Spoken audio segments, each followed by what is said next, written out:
সকাল সকাল উঠেই ভাবতে শুরু করলাম আজ কি বানাই। তখনই একটা আইডিয়া আসলো। কি বানাচ্ছি বলতো? আলু পেঁয়াজ দিয়ে না, আলু ভাজা না, আলুর চচ্চড়ি না, আলুর তরকারিও না। দাঁড়াও, আস্তে ধীরে বলছি কি বানাচ্ছি আমি। তেল কড়াইতে গরম করতে দিলাম, গরম হোক। এইদিকে বুঝতেই পারছো এটা কি, মাছের ডিম একটু নুন হলুদ দিয়ে চটকে রেখেছি। তেলটা গরম হোক, তারপরে ফোড়ন দেব। এই তো বেশ ধোয়া বেরোচ্ছে, ফোড়নটা দিলাম শুকনো লঙ্কা আর তেজপাতার।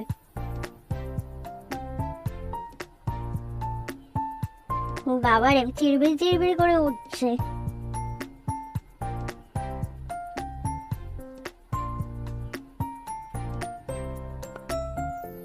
ও, এরা রেগে গেছে মনে হচ্ছে। গরম তেলে ছেড়েছি, যেইভাবে তেল ছেটাচ্ছে আমার হাতের উপরে আসছে। এবার পেঁয়াজ কুচি আর আদা আর রসুন গ্রেট করে দিলাম।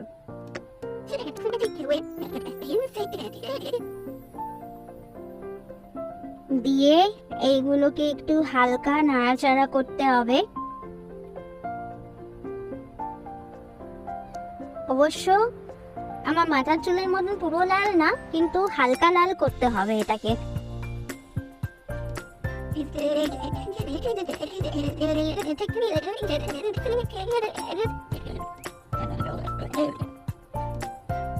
কিছুক্ষণ ভাজতে রাখি তেলে। রংটা একটু ব্রাউনিশ রেডিশ কাইন্ড অফ হয়ে গেলে ওখানের মধ্যে আমি একটু আলু দিয়ে দেবো, যেটা কেটে রেখেছিলাম। অবশ্য শেপটা হলো তোমার আলু ভাজার দাদা ভাইয়ের মতন, মানে একই কাইন্ড অফ কিন্তু একটু বড় বড়।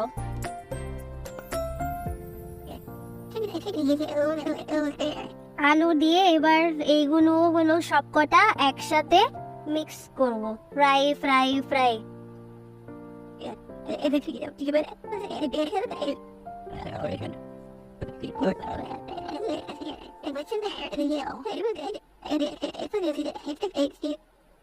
এবার সবকটাকে লাল লাল লাল করার পালা।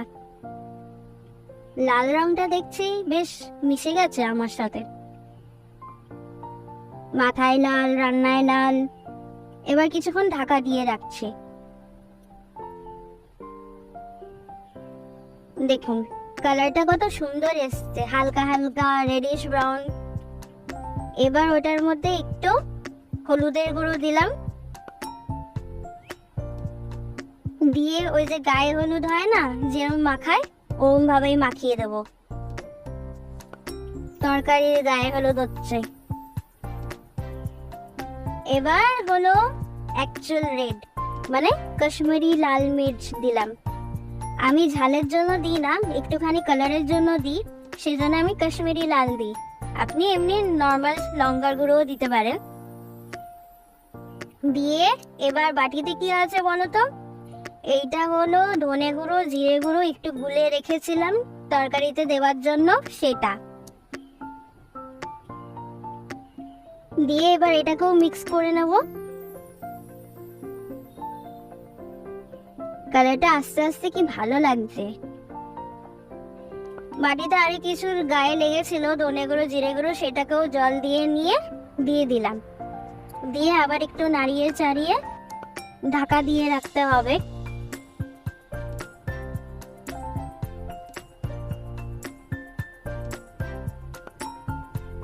একটুক্ষণ পরে তারপরে ওটার মধ্যে ডিমটা যেটা একটু স্ম্যাশ করে রেখেছিলাম চটকে, সেইটা দিয়ে এবার হলো মেন হাতের এক্সারসাইজ। এটা যাতে কড়াইতে লেগে না যায়, কন্টিনিউ স্টিয়ার করতে হবে, কন্টিনিউ নাড়িয়ে যেতে হবে।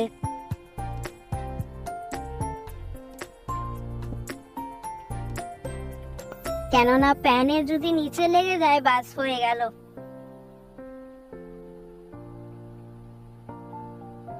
দেখুন কতটুকু খালি দিয়েছিলাম ডিম, এখন কতটা হয়ে গেছে। এটা কিন্তু এখনো শেষ হয়নি বানানো, এটা আরো অনেকটা নাড়াতে হবে। এই দেখুন এবার হলো অ্যাকচুয়াল কালার এসছে, পুরো ব্রাউনিশ ঝুরি ভাজা। তাহলে কি বানালাম আজকে? মাছের ডিমের ঝুরি ভাজা।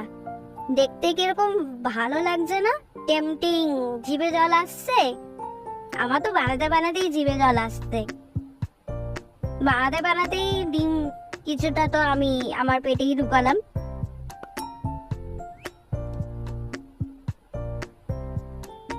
শুকনো লঙ্কাটা আমি লাস্টের দিকে দিই, যাতে ঝাল খুব একটা না হয়। ভালো লাগলে